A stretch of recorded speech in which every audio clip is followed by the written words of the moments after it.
Atibajana, dori dori dori. Atibajana, tanga unga ushi. Atibajana, dori dori dori. Atibajana, tanga unga ushi.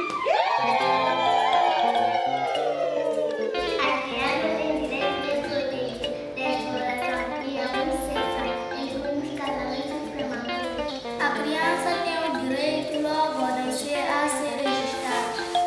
Toda criança tem o direito de brincar, descansar, ter brincadeiras para a sua propriedade, não deve ser maltratada. Toda criança tem direito de nascer e desenvolver-se em boa saúde. A criança tem direito de ser ouvida e a opinião ser considerada. A criança tem o direito à educação escolar. Elas devem ser encorajadas a ir na escola até o nível mais alto possível. Todas as crianças têm direito de ter uma família. Toda criança tem direito de ser amada. Todas as crianças têm direito de ser tratadas com igualdade. Não podemos desprezar uma criança que tem a cor da pele diferente da nossa ou com a sua característica física. Direito à alimentação. Toda criança deve ter uma alimentação digna e saudável. Toda criança tem direito de ter uma casa garantida.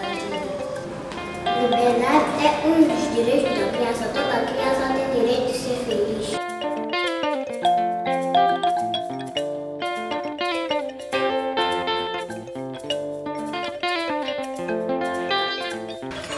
Diariamente, quando caminho para a escola, vejo crianças que deveriam estar a estudar na rua a vender bens e alimentos.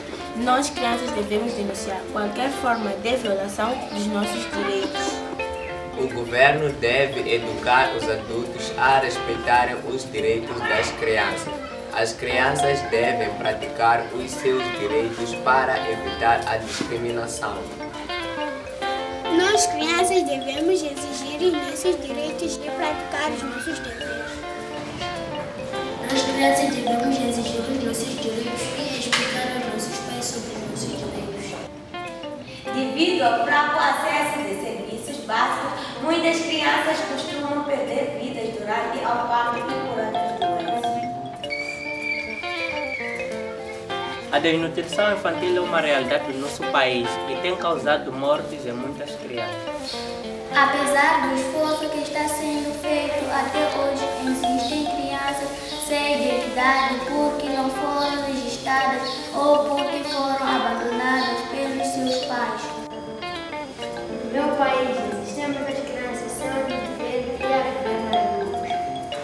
Muitas crianças estão vivendo nas ruas porque foram abandonadas, outras porque foram maltratadas em casa. Pais, tios e